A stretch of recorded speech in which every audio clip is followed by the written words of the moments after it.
2019లో మన జగనన్న ప్రభుత్వం అధికారంలోకి వచ్చాక జగన్మోహన్ రెడ్డి అనే నేను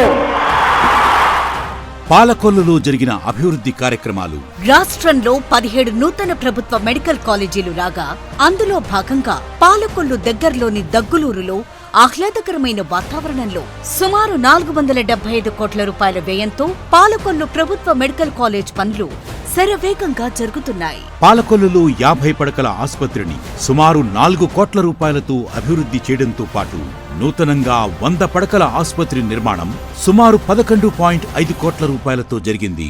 శాశ్వత సమస్యలకు తాత్కాలిక సమాధానాలు కాక శాశ్వత పరిష్కారంగా LNT టిడ్కో ద్వారం దగ్గర 50 లక్షలతో RNB రోడ్ బ్రిడ్జ్ కు శంకుస్థాపన జరిగింది. ఇది సుమారు 5,000 నివాసాలకు ఉపయోగం చేకూర్చనుంది.